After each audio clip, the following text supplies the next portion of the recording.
ನಮಸ್ಕಾರ, ವಿವಿಸಿ ನ್ಯೂಸ್ಗೆ ಸ್ವಾಗತ. ನಾನು ತುಳಸಿ ಹರೀಶ್. ಇದು ಈ ಕ್ಷಣದ ಹೆಡ್ಲೈನ್ಸ್. ನಾನಾಗಲಿ ದೇವೇಗೌಡರಾಗಲಿ ಎಂದೂ ಸಹ ಹೆಣ್ಣು ಮಕ್ಕಳ ವಿಚಾರದಲ್ಲಿ ಅತ್ಯಂತ ಗೌರವಯುತವಾಗಿ ನಡೆದುಕೊಂಡಿದ್ದೇವೆ. ಉಪ್ಪು ತಿಂದವನು ನೀರು ಕುಡಿಯಲೇಬೇಕು. ಮಾಜಿ ಸಿಎಂ ಎಚ್.ಡಿ. ಕುಮಾರಸ್ವಾಮಿ ಎಚ್ಚರಿಕೆ. ರಾಜ್ಯ ರಾಜಕೀಯದಲ್ಲಿ ಅತಿದೊಡ್ಡ ಸಂಚಲನ ಸೃಷ್ಟಿಸಿದ ಪ್ರಜ್ವಲ್ ರೇವಣ್ಣ ಅಶ್ಲೀಲ ವಿಡಿಯೋ ವೈರಲ್ ಪ್ರಕರಣಕ್ಕೆ ಸಂಬಂಧಿಸಿದಂತೆ ತನಿಖೆ ನಡೆಸಲು ವಿಶೇಷ ತನಿಖಾ ತಂಡ ರಚನೆ ಆದೇಶ ಹೊರಡಿಸಿದ ರಾಜ್ಯ ಸರ್ಕಾರ. ನೇಪಾಳ ಪತ್ರಿಕೋದ್ಯಮಕ್ಕೆ 6 ದಶಕಗಳ ಇತಿಹಾಸ ಇದೆ. ಹೆಚ್ಚು ಮಹಿಳಾ ಪತ್ರಕರ್ತರು ಮಾಧ್ಯಮ ಕ್ಷೇತ್ರಕ್ಕೆ ಬರಬೇಕು. ನೇಪಾಳ ದೇಶದ ಹಿರಿಯ ಪತ್ರಕರ್ತ ಸಂಜನಾ ಪೌಡಲ್ ಅಭಿಪ್ರಾಯ. ಹಾಸನದಲ್ಲಿ ಹರಿದಾಡುತ್ತಿರುವ ಅಶ್ಲೀಲ ವಿಡಿಯೋ ವೈರಲ್ ಪ್ರಕರಣ ರಾಜ್ಯ ರಾಜಕೀಯದಲ್ಲಿ ಅತಿದೊಡ್ಡ ಸಂಚಲನ ಸೃಷ್ಟಿಸಿದ್ದು, ಉಪ್ಪು ತಿಂದವನು ನೀರು ಕುಡಿಯಲೇಬೇಕು ಎಂದು ಮಾಜಿ ಸಿಎಂ ಎಚ್.ಡಿ. ಕುಮಾರಸ್ವಾಮಿ ಅವರು ಈ ಬಗ್ಗೆ ಎಚ್ಚರಿಕೆ ನೀಡಿದ್ದಾರೆ. ಹಾಸನದಲ್ಲಿ ಅಶ್ಲೀಲ ವಿಡಿಯೋ ವೈರಲ್ ಪ್ರಕರಣವನ್ನು ರಾಜ್ಯ ಸರ್ಕಾರ ಎಸ್ಐಟಿ ತನಿಖೆಗೆ ನೀಡಿ ಮಹತ್ವದ ಆದೇಶ ನೀಡಿದೆ. ಈ ಕುರಿತು ಪ್ರತಿಕ್ರಿಯಿಸಿದ ಎಚ್.ಡಿ. ಕುಮಾರಸ್ವಾಮಿ ಅವರು, ನಾನಾಗಲಿ ದೇವೇಗೌಡರಾಗಲಿ ಎಂದೂ ಸಹ ಹೆಣ್ಣು ಮಕ್ಕಳ ವಿಚಾರದಲ್ಲಿ ಅತ್ಯಂತ ಗೌರವಯುತವಾಗಿ ನಡೆದುಕೊಂಡಿದ್ದೇವೆ. ಯಾರಾದರೂ ಕಷ್ಟ ಹೇಳಿಕೊಂಡು ಬಂದರೆ ಅವರ ಕಷ್ಟ ಪರಿಹರಿಸಿ ಕಳುಹಿಸಿದ್ದೇವೆ. ನಾವಂತೂ ಮಹಿಳೆಯರಿಗೆ ಅತ್ಯಂತ ಹೆಚ್ಚಿನ ಗೌರವ ನೀಡಿದ್ದೇವೆ. ಚುನಾವಣೆ ಸಂದರ್ಭದಲ್ಲಿ ಹಾಸನದ ಮೈತ್ರಿ ಅಭ್ಯರ್ಥಿ ಪ್ರಜ್ವಲ್ ರೇವಣ್ಣ ಅವರದ್ದು ಎನ್ನಲಾದ ವಿಡಿಯೋ ವೈರಲ್ ಆಗಿದೆ. ಈ ಬಗ್ಗೆ ಎಸ್ಐಟಿ ತನಿಖೆಗೆ ಈಗಾಗಲೇ ಸರ್ಕಾರ ಆದೇಶ ಮಾಡಿದೆ. ಎಸ್ಐಟಿ ತನಿಖೆಯಿಂದ ವಾಸ್ತವಾಂಶ ಹೊರಗೆ ಬರಲಿ. ಈ ನೆಲದ ಕಾನೂನಿನಲ್ಲಿ ಯಾರೇ ತಪ್ಪು ಮಾಡಿದರೂ ಉಪ್ಪು ತಿಂದವರು ನೀರು ಕುಡಿಯಲೇಬೇಕು. ನಾವಂತೂ ಯಾವುದಕ್ಕೂ ತಪ್ಪು ಮಾಡಿದ ವಿಷಯದಲ್ಲಿ ಯಾರಿಗೂ ಕ್ಷಮಿಸುವ ಪ್ರಶ್ನೆ ಇಲ್ಲ. ತನಿಖೆಯ ವರದಿ ಸಂಪೂರ್ಣ ಹೊರಗೆ ಬರಲಿ, ಬಂದ ನಂತರ ಮಾತನಾಡುತ್ತೇನೆ. ಇದೇ ವೇಳೆ ಹಾಸನ ಸಂಸದ ಪ್ರಜ್ವಲ್ ರೇವಣ್ಣ ಅವರು ವಿದೇಶಕ್ಕೆ ಹೋಗಿದ್ದಾರೆ ಎನ್ನಲಾದ ಪ್ರಶ್ನೆಗೆ ಪ್ರತಿಕ್ರಿಯಿಸಿದ ಅವರು, ಪ್ರಜ್ವಲ್ ರೇವಣ್ಣ ಅವರು ವಿದೇಶಕ್ಕೆ ಹೋಗಿದ್ದಾರೆ ಎನ್ನುವುದು ನನಗೆ ಗೊತ್ತಿಲ್ಲ. ಅದು ನನಗೆ ಸಂಬಂಧಪಟ್ಟಿಲ್ಲ. ಸರ್ಕಾರ ಎಸ್ಐಟಿ ತನಿಖೆಗೆ ಆದೇಶ ಮಾಡಿದ್ದಾರೆ. ಅದು ನನಗೆ ಸಂಬಂಧಪಟ್ಟಿಲ್ಲ. ಸರ್ಕಾರ ಎಸ್ಐಟಿ ತನಿಖೆಗೆ ಆದೇಶ ಮಾಡಿದ್ದಾರೆ. ಅವರು ವಿದೇಶಕ್ಕೆ ಹೋಗಿದ್ದರೂ ಕರೆದುಕೊಂಡು ಬರುವ ಜವಾಬ್ದಾರಿ ಅವರದ್ದು. ಅವರು ಕರೆದುಕೊಂಡು ಬರ್ತಾರೆ, ಅದರ ಬಗ್ಗೆ ತಲೆ ಕೆಡಿಸಿಕೊಳ್ಳಬೇಡಿ ಎಂದರು. ಹಾಸನ ಅಶ್ಲೀಲ ವಿಡಿಯೋ ಪ್ರಕರಣದ ತನಿಖೆಗಾಗಿ ಎಸ್ಐಟಿ ರಚನೆಗೆ ಸಿಎಂ ಸಿದ್ದರಾಮಯ್ಯ ಅವರು ಶನಿವಾರ ಆದೇಶಿಸಿದ್ದರು. ಇದೀಗ ಅಧಿಕೃತವಾಗಿ ಎಡಿಜಿಪಿ ಬಿಕೆ ಸಿಂಗ್ ನೇತೃತ್ವದಲ್ಲಿ ಎಸ್ಐಟಿ ರಚಿಸಲಾಗಿದ್ದು, ಇದರಲ್ಲಿ 2 ಮಹಿಳಾ ಐಪಿಎಸ್ ಅಧಿಕಾರಿಗಳಿದ್ದಾರೆ.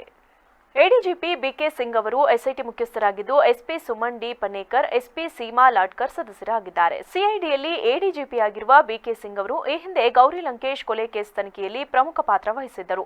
ಹಾಸನದ ಅಶ್ಲೀಲ ವಿಡಿಯೋ ಪ್ರಕರಣಕ್ಕೆ ಸಂಬಂಧಿಸಿ ಕ್ರಮ ಜರುಗಿಸುವಂತೆ ರಾಜ್ಯ ಮಹಿಳಾ ಆಯೋಗ ದೂರು ನೀಡಿತ್ತು. ಅದೇ ರೀತಿ ಮಹಿಳೆಯೊಬ್ಬರು ಏಪ್ರಿಲ್ 28ರಂದು ನೀಡಿದ ದೂರಿನ ಅನ್ವಯ ಹಾಸನ ಜಿಲ್ಲೆಯ ಹೊಳೆನರಸೀಪುರ ಟೌನ್ ಪೊಲೀಸ್ ಠಾಣೆಯಲ್ಲಿ ಎಫ್ಐಆರ್ ದಾಖಲಾಗಿದೆ.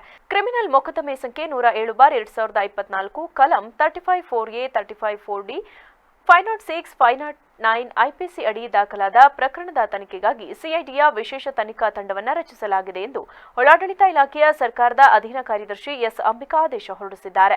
ಹಾಸನ ಜಿಲ್ಲೆಯಲ್ಲಿ ಮಹಿಳೆಯರ ಮೇಲೆ ನಡೆಸಲಾಗುತ್ತಿರುವ ಲೈಂಗಿಕ ಹಿಂಸೆಯ ಖಾಸಗಿ ವಿಡಿಯೋ ಚಿತ್ರೀಕರಣವು ಮಾಧ್ಯಮಗಳಲ್ಲಿ ಪ್ರಚಾರವಾಗಿದ್ದು, ಅಲ್ಲದೆ ಪ್ರಭಾವಿ ರಾಜಕಾರಣಿಗಳು ಅನೇಕ ಮಹಿಳೆಯರನ್ನ ಲೈಂಗಿಕವಾಗಿ ಬಳಸಿಕೊಳ್ಳುತ್ತಿರುವ ಬಗ್ಗೆ ಚಿತ್ರೀಕರಣ ಮಾಡಿದ ವ್ಯಕ್ತಿಗಳು ಮತ್ತು ಅದನ್ನು ಸಾರ್ವಜನಿಕಪಡಿಸಿದ ವ್ಯಕ್ತಿಗಳನ್ನು ತನಿಖೆಗೆ ಒಳಪಡಿಸುವ ಮೂಲಕ ಮಹಿಳೆಯರ ಘನತೆ ಹಾಗೂ ಅಸ್ತಿತ್ವಕ್ಕೆ ಹಾನಿ ಉಂಟು ಮಾಡುತ್ತಿರುವವರನ್ನ ಶೀಘ್ರವಾಗಿ ಪತ್ತೆ ಹಚ್ಚಲು ವಿಶೇಷ ತನಿಖಾ ತಂಡವನ್ನು ರಚಿಸಲು ಆದೇಶ ನೀಡಬೇಕೆಂದು ಹಾಗೂ ಆರೋಪಿಗಳ ವಿರುದ್ಧ ಕಠಿಣ ಕಾನೂನಾತ್ಮಕ ಕ್ರಮ ಕೈಗೊಳ್ಳುವಂತೆ ರಾಜ್ಯ ಮಹಿಳಾ ಆಯೋಗ ಕೋರಿತ್ತು.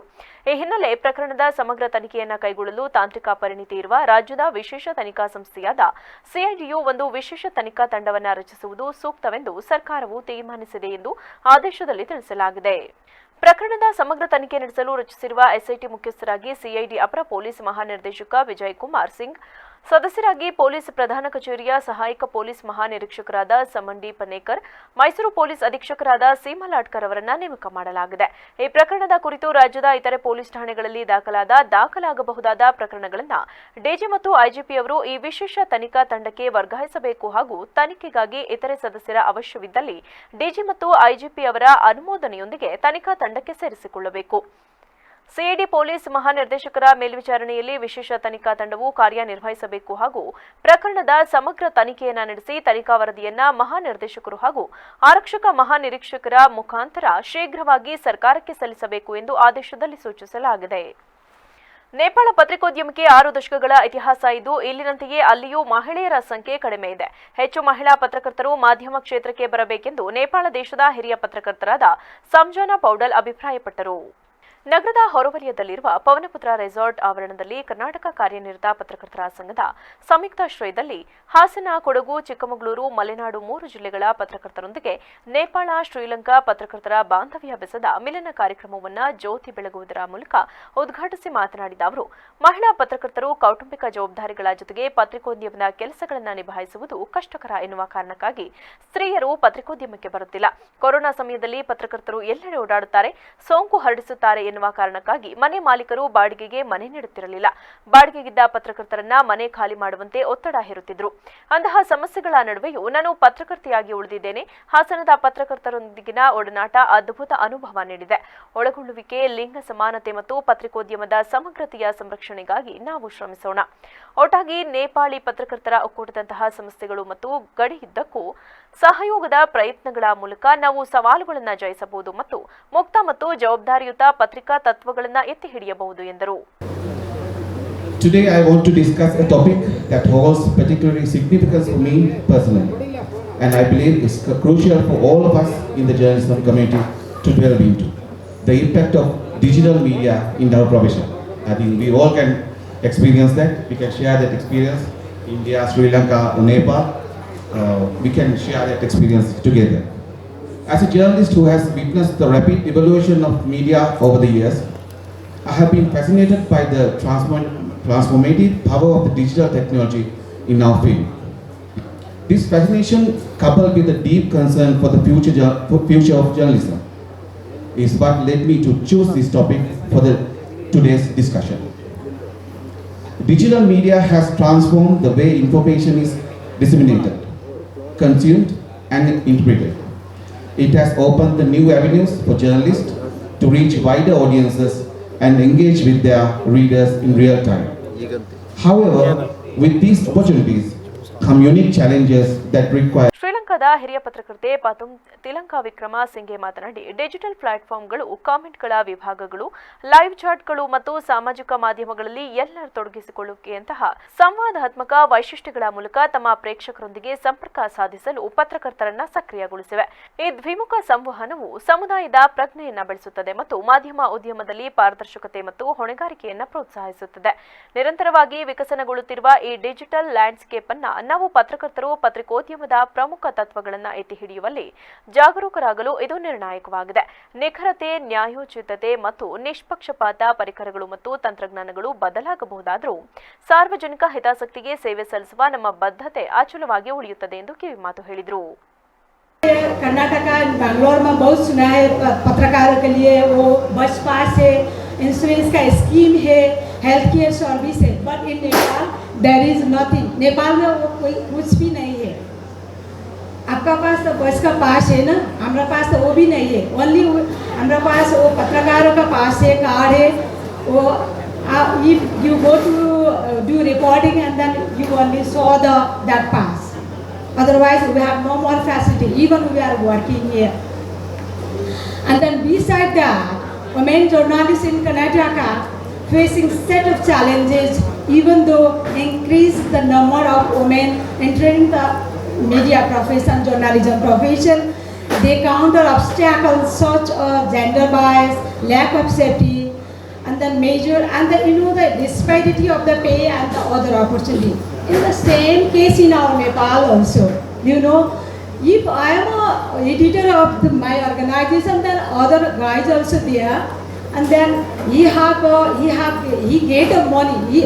उनका salary बहुत बड़ा बहुत है than मेरा. ಕರ್ನಾಟಕ ಕಾರ್ಯನಿರತ ಪತ್ರಕರ್ತರ ಸಂಘದ ಅಧ್ಯಕ್ಷ ಟಿವಿ ಶಿವಾನಂದ ತಗಡೂರು ಮಾತನಾಡಿ, ದೂರದ ಶ್ರೀಲಂಕಾ, ನೇಪಾಳದಿಂದ ಅತಿಥಿಗಳು ಬಂದಿದ್ದಾರೆ. ಶ್ರವಣಬೆಳಗೊಳದಲ್ಲಿ ನಡೆದ ಸಮ್ಮೇಳನದಲ್ಲಿ 40ಕ್ಕೂ ಹೆಚ್ಚು ಪತ್ರಕರ್ತರು ಬಂದಿದ್ದರು.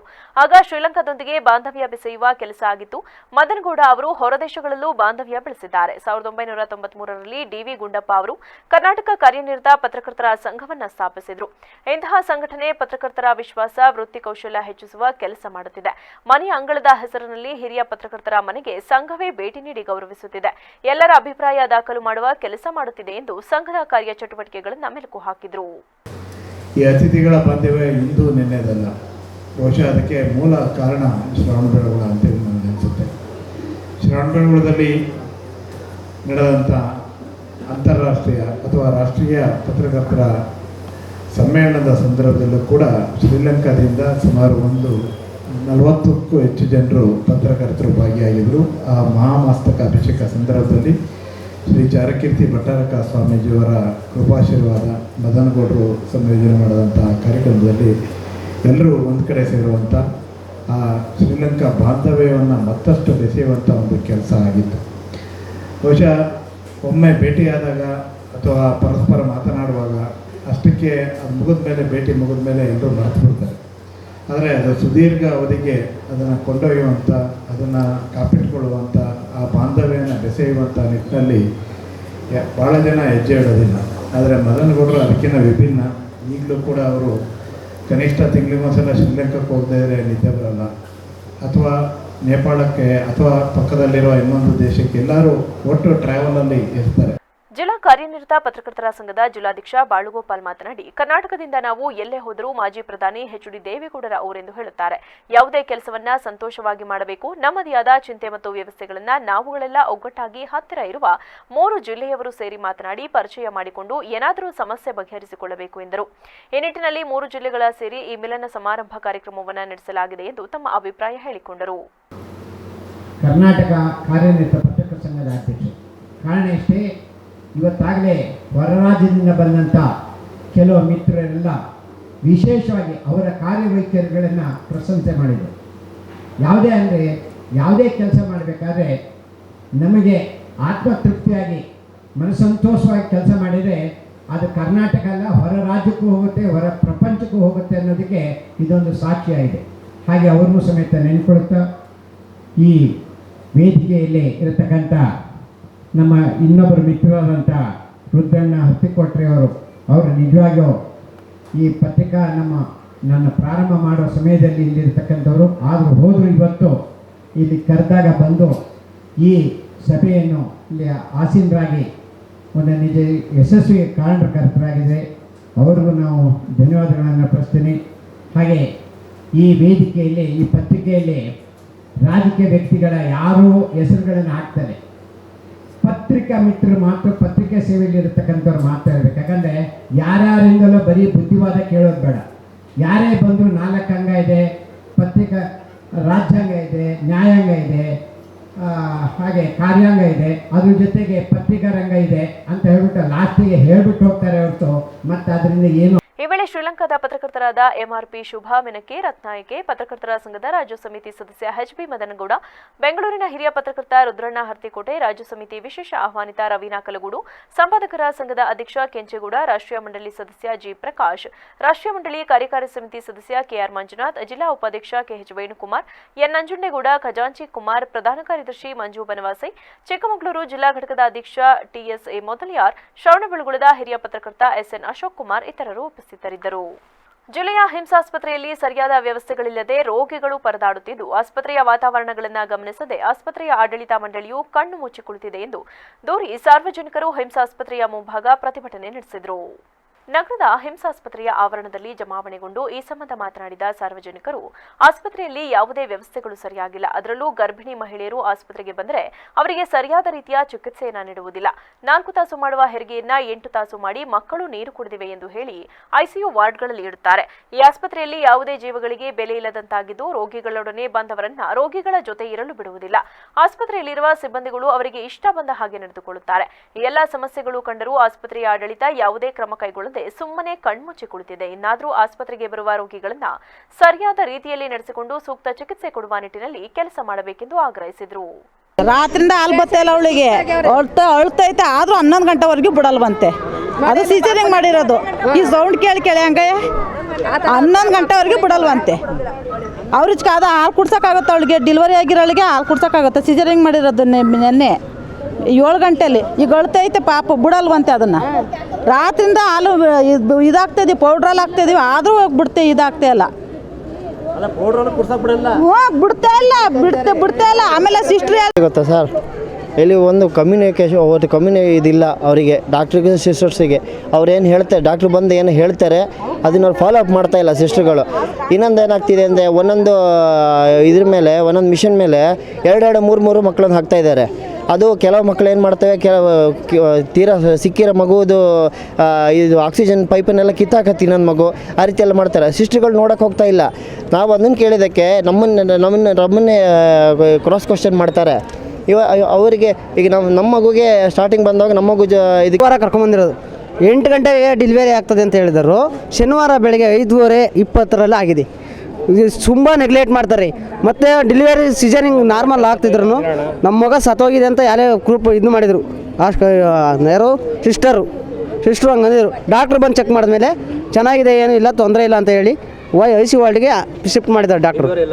ಡಿಲ್ವರು ಫಸ್ಟ್ ಫ್ಲೋರು ಇಲ್ಲೇ ಆಗಿರೋದು.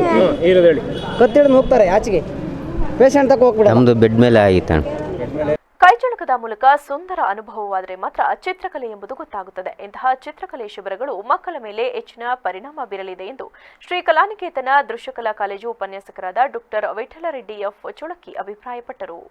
ಹಾಸನದ ವಿದ್ಯಾನಗರ ಕಲಾಶ್ರೀ ಆರ್ಟ್ ಗ್ಯಾಲರಿ ಸಭಾಂಗಣದಲ್ಲಿ ಚಿತ್ಕಲಾ ಫೌಂಡೇಶನ್ ಹಾಗೂ ಬಣ್ಣದ ಮನೆ ಸಾಂಸ್ಕೃತಿಕ ವೇದಿಕೆ ಗದಗ ಇವರ ಸಹಯೋಗದಲ್ಲಿ ಭಾನುವಾರದಂದು ಬೆಳಗ್ಗೆ ಹಮ್ಮಿಕೊಳ್ಳಲಾಗಿದ್ದ ಮೈಸೂರು ಸಾಂಪ್ರದಾಯಿಕ ಶೈಲಿಯ ಚಿತ್ರಕಲಾ ಶಿಬಿರೋತ್ಸವ ಕಾರ್ಯಕ್ರಮದಲ್ಲಿ ಉಪನ್ಯಾಸಕರಾಗಿ ಮಾತನಾಡಿದ ಅವರು, ಚಿತ್ರಕಲೆ ಎಂಬುದನ್ನು ಉಳಿಸಿ ಬೆಳೆಸಬೇಕು ಎನ್ನುವ ಆಸಕ್ತಿ ಇರಬೇಕು, ಬೆಳೆಸಬೇಕು ಎನ್ನುವ ಇಚ್ಛಾಶಕ್ತಿ ದೇಸಾಯಿ ಅವರಲ್ಲಿದೆ.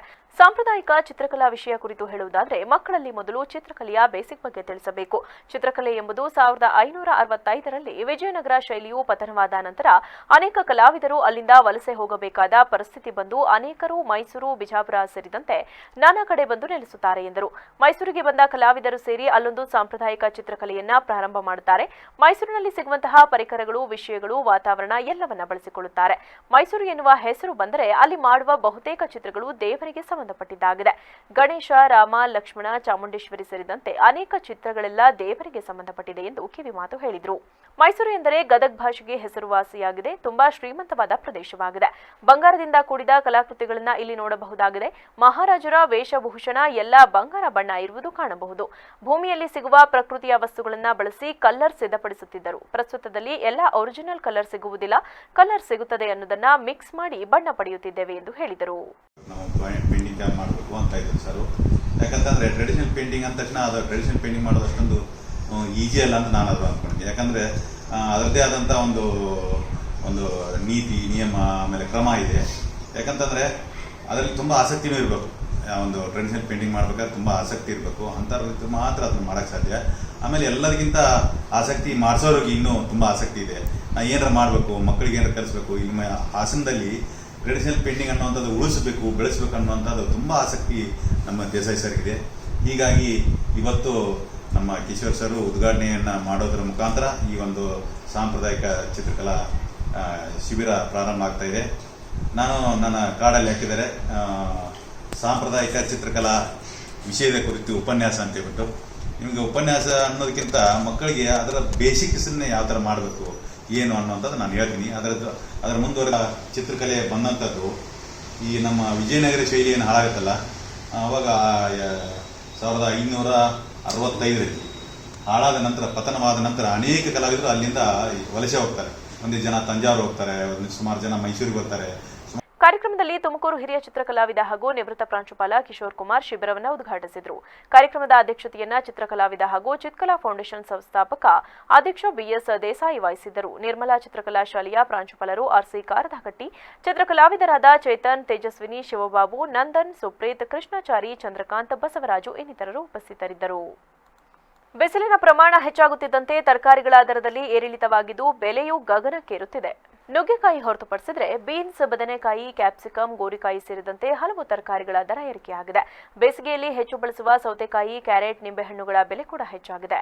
ಕಳೆದ ವಾರದಿಂದ ತರಕಾರಿಗಳ ದರದಲ್ಲಿ ಏರಿಕೆ ಉಂಟಾಗಿದೆ. ನುಗ್ಗೆಕಾಯಿ ಇದೀಗ ಸೀಸನ್ ಆಗಿರುವುದರಿಂದ 10 ರುಗೆ 4 ಕಾಯಿ ಮಾರುತ್ತಿದ್ದಾರೆ. ಇದನ್ನ ಹೊರತುಪಡಿಸಿದರೆ ಬಹುತೇಕ ತರಕಾರಿಗಳ ದರದಲ್ಲಿ ಸ್ವಲ್ಪ ಮಟ್ಟಿಗೆ ಏರಿಕೆಯಾಗಿದೆ. ಆದರೆ ಬೀನ್ಸ್ ಮಾತ್ರ ಕಳೆದ 2-3 ವಾರಗಳಿಂದ ಏರುಗತಿಯಲ್ಲೇ ಇದೆ. ಅದೇ ರೀತಿ ಹೀರೆಕಾಯಿ, ಕ್ಯಾಪ್ಸಿಕಮ್, ಚಪ್ಪರದವರೆಕಾಯಿ ಮತ್ತಿತರ ತರಕಾರಿಗಳ ದರದಲ್ಲಿ ಏರಿಕೆಯಾಗಿದೆ. ನುಗ್ಗೆಕಾಯಿ ಇದೀಗ ಸೀಸನ್ ಆಗಿರುವುದರಿಂದ 10 ರುಗೆ 4 ಕಾಯಿ ಮಾರುತ್ತಿದ್ದಾರೆ. ಇದನ್ನ ಹೊರತುಪಡಿಸಿದ್ರೆ ಬಹುತೇಕ ತರಕಾರಿಗಳ ದರದಲ್ಲಿ ಸ್ವಲ್ಪ ಮಟ್ಟಿಗೆ ಏರಿಕೆಯಾಗಿದೆ. ಆದರೆ ಬೀನ್ಸ್ ಮಾತ್ರ ಕಳೆದ 2-3 ವಾರಗಳಿಂದ ಏರುಗತಿಯಲ್ಲೇ ಇದೆ. ಅದೇ ರೀತಿ ಹೀರೆಕಾಯಿ, ಕ್ಯಾಪ್ಸಿಕಮ್, ಚಪ್ಪರದವರೆಕಾಯಿ ಮತ್ತಿತರ ತರಕಾರಿಗಳ ದರದಲ್ಲಿ ಏರಿಕೆಯಾಗಿದೆ. ಮುಂದಿನ ದಿನಗಳಲ್ಲಿ ಇದೇ ರೀತಿ ಹಾಗೂ ಇದಕ್ಕಿಂತ ಹೆಚ್ಚು ಬಿಸಿಲು ದಾಖಲಾಗುವ ಸಾಧ್ಯತೆ ಇದ್ದು ಆಗ ಮತ್ತಷ್ಟು ದರ ಏರಿಕೆಯಾಗಲಿವೆ. ತರಕಾರಿ ಬೆಲೆಗಳಿಗೆ ನೀರು ಸಾಕಾಗುತ್ತಿಲ್ಲ. ಜೊತೆಗೆ ಬಿಸಿಲು ವಾತಾವರಣದಿಂದ ಇಳುವರಿಯೂ ಕಡಿಮೆಯಾಗಿದೆ. ಅಧಿಕ ಬಿಸಿಲಿನಿಂದಾಗಿ ತರಕಾರಿಗಳು ಬಹುಬೇಗ ಬಾಡಿ ಒಣಗುತ್ತವೆ. ಸೊಪ್ಪುಗಳಂತೂ ಅರ್ಧ ದಿನಕ್ಕೆ ಪೂರ್ತಿ ಒಣಗಿರುತ್ತವೆ. ಬಿಸಿಲಿನಿಂದಾಗಿ ಸರಿಯಾಗಿ ತರಕಾರಿ ಬರುತ್ತಿಲ್ಲ. ತಂದಂತಹ ತರಕಾರಿ ತುಂಬಾ ದಿನ ಇಟ್ಟುಕೊಳ್ಳಲಾಗುತ್ತಿಲ್ಲ. ಸಂಜೆ ಹೊತ್ತಿಗೆ ತರಕಾರಿಗಳು ಒಣಗಿ ಹೋಗುತ್ತಿವೆ. ಇದರಿಂದ ನಮಗೆ ಭಾರಿ ನಷ್ಟವಾಗುತ್ತಿದೆ. ಸದ್ಯ ಚಿಕ್ಕಬಳ್ಳಾಪುರ, ಕೋಲಾರ, ರಾಮನಗರ, ಹೊಸಕೋಟೆ ಮತ್ತಿತರ ಸ್ಥಳಗಳಿಂದ ತರಕಾರಿಗಳು ಬರುತ್ತಿವೆಯಾದರೂ ಬೇಡಿಕೆಗೆ ತಕ್ಕಷ್ಟು ಬರುತ್ತಿಲ್ಲ. ಹೀಗಾಗಿ ಬೆಲೆ ಜಾಸ್ತಿ ಆಗಿದೆ. ಕೊಪ್ಪಳ ತಾಲೂಕಿನ ಗುಡದಹಳ್ಳಿ ಗ್ರಾಮದಲ್ಲಿ ಭಾರತ ರತ್ನ ಡಾಕ್ಟರ್ ಬಿ.ಆರ್. ಅಂಬೇಡ್ಕರ್ ಅವರ 133ನೇಯ ಜಯಂತಿ ನಿಮಿತ್ತ 41 ಜೋಡಿ ಸಾಮೂಹಿಕ ವಿವಾಹ ಸಮಾರಂಭ ಭಾನುವಾರ ಜರುಗಿತು.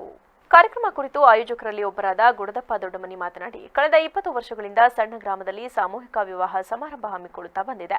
ಕಳೆದ ವರ್ಷ ನೇತ್ರದಾನ ಶಿಬಿರ ಇತ್ತು. ಈ ಬಾರಿ ವಧುವರರಿಗೆ ಸಂವಿಧಾನ ಪೀಠಿಕೆ ಫಲಕ ವಿತರಣೆ ಮಾಡಿ ಸಂವಿಧಾನದ ಬಗ್ಗೆ ಜಾಗೃತಿ ಮೂಡಿಸಲಾಗಿದೆ ಎಂದು ತಿಳಿಸಿದರು. ಸಾಹೇಬ್ ಅಂಬೇಡ್ಕರ್ ಅವರ 133ನೇ ಜಯಂತಿ ಅಂಗವಾಗಿ 41 ಸಾಮೂಹಿಕ ವಿವಾಹಗಳನ್ನು ಹಮ್ಮಿಕೊಂಡಿರ್ತೇವೆ. ಇದನ್ನು ಸತತವಾಗಿ 1993-94ನೇ ಇಸ್ವಿಯಿಂದ ನಾವು ಮಾಡ್ತಾ ಬಂದಿದ್ದೀವಿ. 1993ನೇ ಸಾಲಿನಲ್ಲಿ ಕೇವಲ 5 ಮದುವೆಯನ್ನು ಪ್ರಾರಂಭ ಮಾಡಿದ್ದೇವೆ. 5 ಮದುವೆ ಪ್ರಾರಂಭ ಮಾಡಿದ್ದು ಇವತ್ತಿಗೆ 2024ನೇ ಇಸ್ವಿಗೆ 51 ವಿವಾಹಗಳನ್ನು ನಾವು ದಾಟ್ತಾ ಇದ್ದೇವೆ. ಅದು ಡಾಕ್ಟರ್ ಬಾಬಾ ಸಾಹೇಬ್ ಅಂಬೇಡ್ಕರ್ ಅವರ ಒಂದು ಶಕ್ತಿ, ಆತನ ಒಂದು ಸ್ಫೂರ್ತಿ, ಆತನ ಒಂದು ಶಿಕ್ಷಣದ ಕೊಟ್ಟಂತ ಒಂದು ಶಕ್ತಿಯಿಂದ ನಾವು ಇವತ್ತು ಶಿಕ್ಷಣ ಪಡೆದಿದ್ದೇವೆ. ಎಲ್ಲ ಸಾಮಾಜಿಕವಾಗಿ, ಆರ್ಥಿಕವಾಗಿ, ಶೈಕ್ಷಣಿಕವಾಗಿ ನಾವು ಮುಂದೆ ಬರ್ತಾ ಇದ್ದೇವೆ. ಆದರೂ ಕೂಡ ನಮ್ಮ ಸಮಾಜ ಇನ್ನೂ ಸಾಕಷ್ಟು ಬೆಳಿಬೇಕಾಗಿದೆ, ಸಾಕಷ್ಟು ಇನ್ನೂ ಆರ್ಥಿಕವಾಗಿ ಸಬಲರಾಗಬೇಕಾಗಿದೆ. ಆ ನಿಟ್ಟಿನಲ್ಲಿ ನಮ್ಮ ಸಹೋದರರು ಯಾವುದೇ ಕಾರಣಕ್ಕೂ ಮದುವೆ ಎಂಬ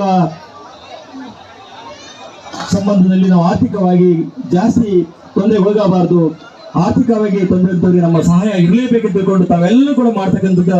ಈ ವೇಳೆ ಹೆಬ್ಬಾಳ ಶ್ರೀ ನಾಗಭೂಷಣ ಶ್ರೀಗಳು, ಹಂಪಿ ಮಾತಂಗ ಪೀಠದ ಸ್ವಾಮೀಜಿ, ಮುಖಂಡರಾದ ಸಿ.ವಿ. ಚಂದ್ರಶೇಖರ್, ಯಮನಪ್ಪ ಕುಕನೂರು, ಜೆಎಂ ಗೋರವರ, ಮಲ್ಲು ಪುಹಾರ್ ಸೇರಿದಂತೆ ಇತರರಿದ್ದರು. ವರದಿ ರುದ್ರಪ್ಪ ಭಂಡಾರಿ, ವಿವಿಸಿ ನ್ಯೂಸ್, ಕೊಪ್ಪಳ. ಕೊಪ್ಪಳ ಲೋಕಸಭಾ ಚುನಾವಣಾ ಹಿನ್ನೆಲೆ ಕಾಂಗ್ರೆಸ್ ಪಕ್ಷದ ಅಭ್ಯರ್ಥಿ ಕೆ. ರಾಜಶೇಖರ್ ಹಿಟ್ನಾಳ್ ಪರವಾಗಿ ಮತಯಾಚಿಸಲು ಏಪ್ರಿಲ್ 29ರಂದು ಮಧ್ಯಾಹ್ನ 3 ಗಂಟೆಗೆ ಕುಷ್ಟಗಿ ಪಟ್ಟಣದಲ್ಲಿ ಮುಖ್ಯಮಂತ್ರಿ ಸಿದ್ದರಾಮಯ್ಯ ಹಾಗೂ ಉಪಮುಖ್ಯಮಂತ್ರಿ ಡಿಕೆ ಶಿವಕುಮಾರ್ ಆಗಮಿಸುವರು ಎಂದು ಕೊಪ್ಪಳ ಜಿಲ್ಲಾ ಉಸ್ತುವಾರಿ ಸಚಿವ ಶಿವರಾಜ ತಂಗಡಗಿ ಹೇಳಿದರು. ಕೊಪ್ಪಳ ಜಿಲ್ಲೆಯ ಕುಷ್ಟಗಿ ಪಟ್ಟಣದ ಕಾಂಗ್ರೆಸ್ ಪಕ್ಷದ ಜಿಲ್ಲಾಧ್ಯಕ್ಷ ಅಮರೇಗೌಡ ಬಯ್ಯಾಪುರರವರ ನಿವಾಸದಲ್ಲಿ ನಡೆದ ಪತ್ರಿಕಾಗೋಷ್ಠಿ ಉದ್ದೇಶಿಸಿ ಮಾತನಾಡಿದ ಅವರು, 29ರಂದು ಕುಷ್ಟಗಿ ಪಟ್ಟಣಕ್ಕೆ ಮುಖ್ಯಮಂತ್ರಿ ಸಿದ್ದರಾಮಯ್ಯ ಹಾಗೂ ಉಪಮುಖ್ಯಮಂತ್ರಿ ಡಿಕೆ ಶಿವಕುಮಾರ್ ಆಗಮಿಸಲಿದ್ದು 30ರಂದು ಗಂಗಾವತಿ ಪಟ್ಟಣಕ್ಕೆ ಆಗಮಿಸುವರು. ಆದ್ದರಿಂದ ಹೆಚ್ಚಿನ ಸಂಖ್ಯೆಯಲ್ಲಿ ಕಾರ್ಯಕರ್ತರು ಆಗಮಿಸಿ ಕಾರ್ಯಕ್ರಮದಲ್ಲಿ ಭಾಗಿಯಾಗಿ ಎಂದು ಮನವಿ ಮಾಡಿದರು. ಏನು ಗ್ಯಾರಂಟಿ ಕೊಡಲಾರ 55 ಲಕ್ಷ ಕೋಟಿ ನಮ್ಮ ಸಾಲ ಇದ್ದಿತ್ತು, 187 ಕೋಟಿ ಸಾಲ ಆಗಿದೆಯಲ್ಲ, ಏನು ಗ್ಯಾರಂಟಿ ಕೊಡ್ತದ? ಸಾಲ 180 ಲಕ್ಷ ಕೋಟಿ ಸಾಲ ಮಾಡಿದಾರ. ಯಾರು ಗ್ಯಾರಂಟಿ ಕೊಟ್ಟರು? ಬಿಜೆಪಿಯವರು. ದೇಶದ ಪರಿಸ್ಥಿತಿ ಏನಿದೆ ಈಗ? ನಾವು ಇನ್ನುಳಿದ ಸಾಲ ಮಾಡಿ ಎಲ್ಲ 2014ರವರೆಗೂ ಎಲ್ಲ ಪ್ರಧಾನಮಂತ್ರಿಗಳು 55 ಲಕ್ಷ ಕೋಟಿ ಮಾತ್ರ ಸಾಲ ಇದ್ದಿತ್ತು. 10 ವರ್ಷದೊಳಗ 120 ಕೋಟಿಗಿಂತ ಹೆಚ್ಚು ಸಾಲ 1 ಲಕ್ಷ ಕೋಟಿ ಆಗುತ್ತೆ ಅಂತಂದ್ರೆ ಏನ್ ಮಾಡಿದ್ದಾರೆ? 14 ಲಕ್ಷ ಕೋಟಿ ದೊಡ್ಡ ದೊಡ್ಡ ಕಾರ್ಪೊರೇಟರ್ ಸಾಲ ಮನ್ನಾ ಮಾಡಿದ್ದಾರೆ. ಯಾರು? ಬಿಜೆಪಿಯವರು. ನಾವು ಅದೇ ದುಡ್ಡನ್ನು ಬಡವರಿಗೆ ಹಂಚ್ತೀವಿ ಅಂತ ಹೇಳ್ತಾ ಇದ್ದೀವಿ. ನಾವು ಕಾರ್ಪೊರೇಟರ್ ಸಾಲ ಮನ್ನಾ ಮಾಡೋದಿಲ್ಲ, ಆ ದುಡ್ಡನ್ನು ಜನರಿಗೆ ಹಂಚ್ತೀವಿ. 1 ಲಕ್ಷ ಕೊಡ್ತೀವಿ ಅಂತ ಹೇಳಿದ್ದೀವಲ್ಲ ಮಹಿಳೆಯರಿಗೆ ಒಂದು ವರ್ಷಕ್ಕೆ. ಈ ಸಂದರ್ಭದಲ್ಲಿ ಕೊಪ್ಪಳ ಜಿಲ್ಲಾ ಕಾಂಗ್ರೆಸ್ ಪಕ್ಷದ ಅಧ್ಯಕ್ಷ ಮಾಜಿ ಸಚಿವ ಅಮರೇಗೌಡ ಬಯ್ಯಾಪುರ, ಮಾಜಿ ಶಾಸಕ ಹಸನ್ ಸಾಬ್ ದೊಡ್ಡಿಹಾಳ, ಬಸವರಾಜ್ ಹಿಟ್ನಾಳ, ಮಾಲತಿ ನಾಯಕ್, ಚಂದ್ರಶೇಖರ್ ನಾಲತವಾಡ, ಮೈನುದ್ದೀನ್ ಮುಲ್ಲಾ ಸೇರಿದಂತೆ ಇತರರು ಪಾಲ್ಗೊಂಡಿದ್ದರು. ವರದಿ ಶರಣಪ್ಪ ಲೈನದ ವಿವಿಸಿ ನ್ಯೂಸ್, ಕುಷ್ಟಗಿ.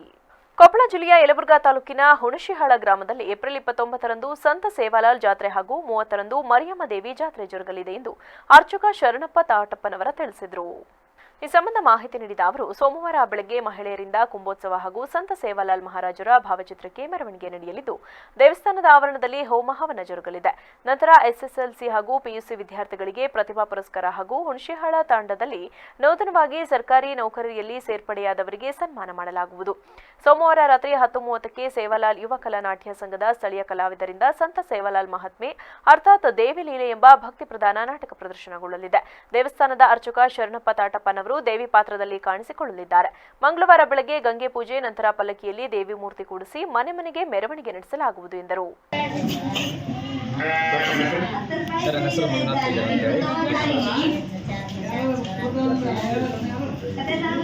ಪ್ರತಿ 3 ವರ್ಷಕ್ಕೊಮ್ಮೆ ನಮ್ಮ ಶಿವಲಾಲ್ ತಂಡದಲ್ಲಿ ಶಿವಲಾಲ್ ಮತ್ತು ಮರಿಯಮ್ಮದೇವಿ ಮತ್ತು ಪಿತೃಬಂಕಿ ಜಾತ್ರಾ ಮಹೋತ್ಸವ ನಡೆಯುತ್ತೆ. 29 ಮತ್ತು 30ನೇ ತಾರೀಕು 2 ದಿನ ಅತಿ ವಿಜೃಂಭಣೆಯಿಂದ ಕಾರ್ಯಕ್ರಮವನ್ನು ಹಮ್ಮಿಕೊಂಡಿದ್ದೀವಿ. 29ರ ಬೆಳಗ್ಗೆ ಶ್ರೀ ಶಿವಲಾಲ್ ಮಹಾರಾಜರ ಜಯಂತಿ ಅಂಗವಾಗಿ ಅಮೃತ ಮೆರವಣಿಗೆ ಮತ್ತು ಜಾತ್ರಾ ಮಹೋತ್ಸವ ಅಂಗವಾಗಿ ಕುಂಭೋತ್ಸವ ನಡೀತದೆ. ಕುಂಭೋತ್ಸವ ಬಂದಾದ ಮೇಲೆ ಈ ಒಂದು ನಮ್ಮ ದೇವಾಲಯದ ಆವರಣದಲ್ಲಿ ಸ್ಥಳದಲ್ಲಿ ನಾವು ನಮ್ಮ ಗೌರ್ಮೆಂಟಿಗೆ ನಾವು ಭೋಗ ಕಾರ್ಯಕ್ರಮ ಆ ಭೋಗ ಕಾರ್ಯಕ್ರಮ ನಡೆಯುತ್ತೆ. ಈ ಒಂದು ಭೋಗ ಕಾರ್ಯಕ್ರಮದಲ್ಲಿ ಸಾಧು ಸಂತರು ಶ್ರೀ ಶಿರೋಳ ಮಹಾರಾಜರು ಮತ್ತು ವಿಜಯನಗರದ ಶ್ರೀ ಶಿವಪ್ರಕಾಶ್ ಮಹಾರಾಜರು ಮತ್ತು ಕೊಪ್ಪಳದ ಶ್ರೀ ಗೋಸಾಯಿ ಬಾಬಾ ಅವರು ಸಹಿತ ಭಾಗವಹಿಸ್ತಿದ್ದಾರೆ ಮತ್ತು ನಮ್ಮ ಊರಿನ ಸಾಧು ಸಂತರು ಭಾಗವಹಿಸ್ತಿದ್ದಾರೆ. ಇದಾದ ನಂತರ ಭೋಗ ಕಾರ್ಯಕ್ರಮ ಆದ ನಂತರ ವೇದಿಕೆ ಕಾರ್ಯಕ್ರಮ ನಡೀತದೆ. ವೇದಿಕೆ ಕಾರ್ಯಕ್ರಮದಲ್ಲಿ ಈ ಸಂದರ್ಭದಲ್ಲಿ ಗ್ರಾಮಸ್ಥರುಗಳಾದ ಮಂಜುನಾಥ್ ಪೂಜಾರ, ಕಳಕೇಶ್ ಮಾಳಿ, ಯಮನಪ್ಪ ಕಟ್ಟಿಮನಿ, ದೇವಪ್ಪ ಪೂಜಾರ, ಯಮನಪ್ಪ ಕಾರಭಾರಿ, ಮೈಸೂರಪ್ಪ ಕಟ್ಟಿಮನಿ, ಹನುಮಂತಪ್ಪ ಕಟ್ಟಿಮನಿ, ಶರಣಪ್ಪ ಮಾಳಿ ಸೇರಿದಂತೆ ಮತ್ತಿತರರಿದ್ದರು. ವರದಿ ಶ್ರೀಕಾಂತ್ ಗೌಡ, ಮಾಲಿ ಪಾಟೀಲ್, ವಿವಿಸಿ ನ್ಯೂಸ್, ಕೊಪ್ಪಳ. ಕೊನೆಯಲ್ಲಿ ಮತ್ತೊಮ್ಮೆ ಹೆಡ್ಲೈನ್ಸ್. ನಾನಾಗಲಿ ದೇವೇಗೌಡರಾಗಲಿ ಎಂದೂ ಸಹ ಹೆಣ್ಣು ಮಕ್ಕಳ ವಿಚಾರದಲ್ಲಿ ಅತ್ಯಂತ ಗೌರವಯುತವಾಗಿ ನಡೆದುಕೊಂಡಿದ್ದೇವೆ. ಉಪ್ಪು ತಿಂದವನು ನೀರು ಕುಡಿಯಲೇಬೇಕು. ಮಾಜಿ ಸಿಎಂ ಎಚ್.ಡಿ. ಕುಮಾರಸ್ವಾಮಿ ಎಚ್ಚರಿಕೆ. ರಾಜ್ಯ ರಾಜಕೀಯದಲ್ಲಿ ಅತಿದೊಡ್ಡ ಸಂಚಲನ ಸೃಷ್ಟಿಸಿದ ಪ್ರಜ್ವಲ್ ರೇವಣ್ಣ ಅಶ್ಲೀಲ ವಿಡಿಯೋ ವೈರಲ್ ಪ್ರಕರಣಕ್ಕೆ ಸಂಬಂಧಿಸಿದಂತೆ ತನಿಖೆ ನಡೆಸಲು ವಿಶೇಷ ತನಿಖಾ ತಂಡ ರಚನೆ ಆದೇಶ ಹೊರಡಿಸಿದ ರಾಜ್ಯ ಸರ್ಕಾರ. ನೇಪಾಳ ಪತ್ರಿಕೋದ್ಯಮಕ್ಕೆ 6 ದಶಕಗಳ ಇತಿಹಾಸ ಇದೆ. ಹೆಚ್ಚು ಮಹಿಳಾ ಪತ್ರಕರ್ತರು ಮಾಧ್ಯಮ ಕ್ಷೇತ್ರಕ್ಕೆ ಬರಬೇಕು. ನೇಪಾಳ ದೇಶದ ಹಿರಿಯ ಪತ್ರಕರ್ತ ಸಾಮ್ಜೋನಾ ಪೌಡಲ್ ಅಭಿಪ್ರಾಯ.